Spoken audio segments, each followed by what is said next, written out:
So today we have another routine that could be adapted for a home workout. I'm going to go through all the movements that we had. We had 7 movements today. And you could substitute certain things for dumbbells. Most people I find have a set of dumbbells, usually 5 pounds, 7.5 pounds, or 10.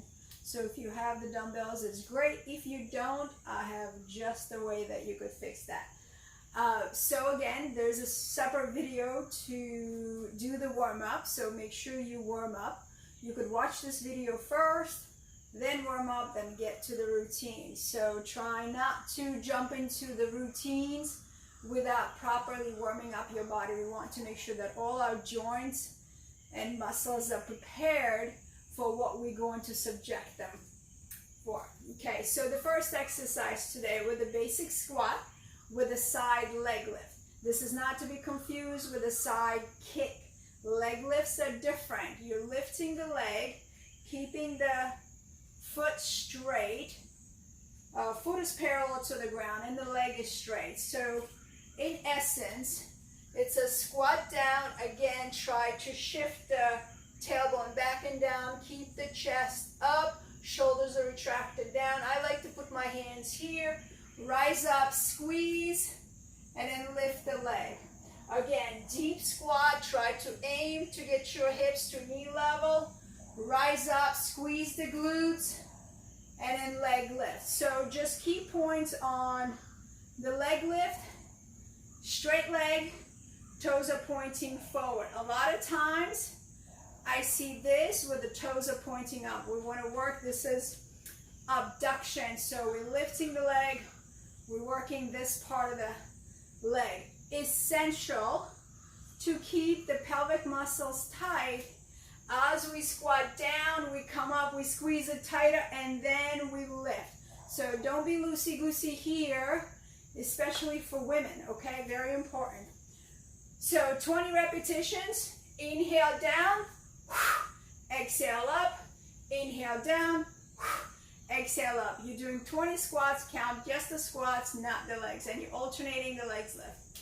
Second exercise was the plank jacks. You come into the plank posture. Make sure your wrists are under the shoulders, fingers are pointing forward. Make sure your hips are not down and not too far up. You will feel it when you're in the right position because your abs will be fired up. You will feel a little tension here, and that's what you want. If you want to play around, just go and check it out. Where does it feel? If the butt is too high, it's going to seem super easy. If the butt is too low, you're going to start feeling a pull in your lower back. So just find that sweet spot. Keeping the head leveled, so don't drop your head and don't crank it up. Just keeping it about 12 inches in front of you. Squeeze the glutes, so tighten up the butt cheeks. And then jump up, spreading the legs wide open, and then coming back together. Okay, if you cannot handle the impact with a jump, you could simply step out, one leg at a time. That would be the modification for it. But maintain that good form in the plank. Make sure your shoulders are pulled away from the ears. In other words, don't be in a plank like this, dragging the shoulders. You want to retract the shoulders back, squeeze the glutes, and be in a good spinal alignment. The next exercise we did was a curtsy lunge with the knee up. So curtsy lunge, again, starting with the tailbone tucked, shoulders relaxed back and down. We're going to take the leg back and across for a curtsy lunge, bringing the back knee as close to the ground as we can, and then fire up the knee to the front. On the other side, curtsy lunge and knee up. On the curtsy lunge, you want to imagine that there's an invisible line from the front leg. You're taking the leg back far enough and across, so it's not a straight lunge. And use the mat to help you. So you want to step across the entire, you see that? My back leg is on the other side of the mat. That gives me a wide enough stance. Sometimes I see people just afraid to take a bigger step and everything becomes too close, really stretching the knees and putting them at risk. So we want to use the width of the mat to step across on the other side and then kick in. When you're kicking, I want you to kind of tuck the tailbone under and push the hips forward with the knee. So the knee is not coming around, the knee is coming right up, straight up, like there's something here, you want to break a board, you know, like that. And also, common mistake is people kind of navigate the knee on a bias. Try to keep it right in front of you, okay? So aim for the shoulder so it's aligned with the hip. Okay, so that's the curtsy lunges with knee up, and you alternate the curtsy lunges for 20 repetitions. The plank jacks was 15 repetitions, but you could go up as high as 20.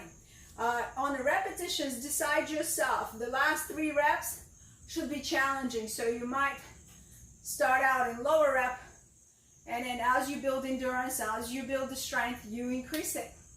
All right, the next exercise was the side plank with hip raise. So for the side plank, you're coming on your side, and your top leg will be to the front. Try to straighten your knees. Make sure that the wrist is under the shoulders.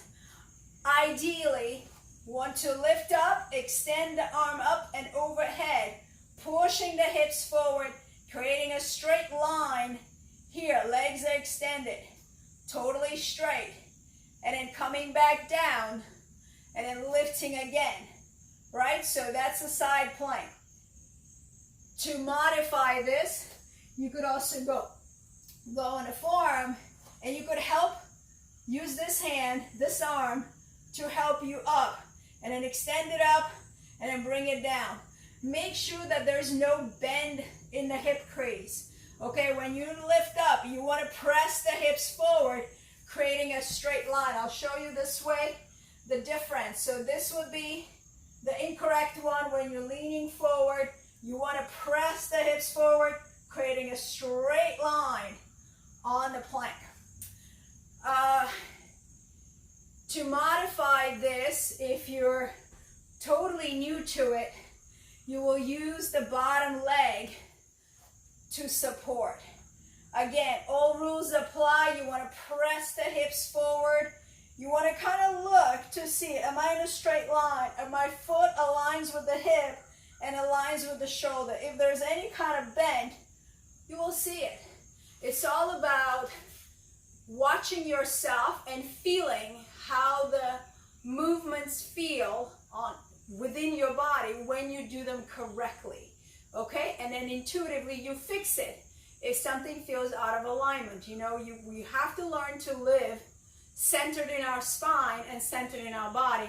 We can't just go through the movement haphazardly thinking we're going to get great results. We might, but it comes at a cost of misalignment and overcompensation and differences on right side and left side. So we want to be very mindful in how we move and how we carry ourselves, our posture. The next movement was the upright row with the dumbbells. Most people have dumbbells at home. If you don't, what you could do is take the gallon of water, jugs, and fill it up with water and use that. The upright row, anytime you start with the weights, you want to make sure that your spine and posture is on point. My feet are about 4 inches apart. My tailbone is tucked down. My shoulders are relaxed down. Chest is lifted and chin tucked in. So I feel structural integrity. And then I pull up. The elbows are leading, and then you drop it down. Elbows are leading, so it's not here. And there's nothing funny with the wrists. So the wrists are flush. They're simply holding the dumbbells. And I like to touch the dumbbells together, and that works the top of the shoulders, those little beautiful shoulder caps. Women love this exercise. It, what I call it, you want to wear spaghetti strap tops, do the upright row. In CrossFit terminology, this is also done with kettlebells, and it's called a high pull. So you could know this exercise by more than one name. Again, refreshing. Tailbone tucked under, abs are always engaged, belly button pulled in, shoulders are pulled back and down, chin slightly tucked in. The breath as you take a deep inhale here, exhale as you pull up, inhale as you go down, exhale as you pull up. Either you keep your glutes contracted through the whole time, or right before you lift, you squeeze. Then you relax. Lift, squeeze, relax. So what I like to say is don't let your ass ride for free. Make it work. And that way it becomes a full body workout. It shouldn't just be loosey-goosey. You should be really tight. Muscles are your body armor, so brace them as you do anything with weights or any kind of movement. It's just being conscious of it. And if you forget, don't worry. As soon as you remember, just tighten it up again. All right, after that we had tabletop leg lift. So tabletop is basically on your hands and knees, and you want to make sure that your wrists are right under the shoulders, knees right under the hips. You extend one leg and you're lifting. So here where I see a lot is opening and rotating the hip out. Remember, it's not a goal in this particular exercise. It doesn't matter how high your leg goes, okay? So I'm not chasing the height. I am chasing the contraction, isolated contraction of the glute muscles. And so we want to make sure that we're structurally positioning ourselves correct. So I'm going to show you from the front the do's and don'ts. First of all, make sure that your knees are hip distance apart, which is equivalent to 2 fists in between your knees. Once you come forward, do not lean on one side. You could see it here, like it feels like the knee is right under my pubic bone, and then I'm loading up this hip tremendously, and it completely disengages my abs. You want the abs to work, so I want to maintain that posture without shifting the weight onto that supporting knee. Again, this is all structural integrity. We want to make sure that we're not rotating the hip, we're not opening it. I say if you had a happy face, smiley face painting on your belly, you want that happy face, smiley face looking directly at the floor, not out to the elbow or such. So again, placing the knees without shifting the weight, without rotating the hips, you're lifting and you're squeezing each glute as tightly as you can. Again, some of the exercises you could do the pulses. Some of the exercises you could go super slow, you could go super fast. For this exercise to be effective, because glutes is a very large muscle, you have to start up at your 20 rep base. Anything less than that is going to be ineffective. But again, it all depends where you are. And so if you're nursing your hips, if your core is weak, build up to it with 15 reps and then build up gradually to 20, 25, and 30. Okay, so for our workout, it was 20 repetitions per leg. The last exercise in the routine was jumping jack. I think I've covered this in one of the other videos, but just to refresh, again, we pull the pelvic muscles tightly, which means you're squeezing your uterine muscles, your rectum muscles, and you're pulling the belly button inwards as if somebody's about to punch you in the stomach. So what I call it, do the King Kong test, like you pound your stomach, you flex it, and that's you bracing. And then hold your sex organ, your rectum pulled in, like you have to go pee or you have to fart, and you just have to hold it in so that engages all the internal muscles that keep the hips protected and safe. You jump out, Keep your feet parallel to each other. Keep the knees tracking out. Full range of movement with the arms. Keep the arms straight. And most of you don't know it, but when we do jumping jacks, we strengthen our aura. And so whenever we work at the extension of our arms and legs, our limbs, we expand our aura. The modified version of the jumping jacks, most of you know, is that you step, touch, and move the arms. Yay, so that's the routine for today. We got 20 squats with alternating leg lifts, plank jacks, and we got curtsy lunges with knee up, side plank with lifting the hip, dumbbells upright row, tabletop leg lifts, and jumping jacks. Ideally, you want to go for 3 rounds and try to get this routine under 30 to 45 minutes. Anything over 40 minutes is you eating up your muscles. So stay connected for future videos, but toodles for now.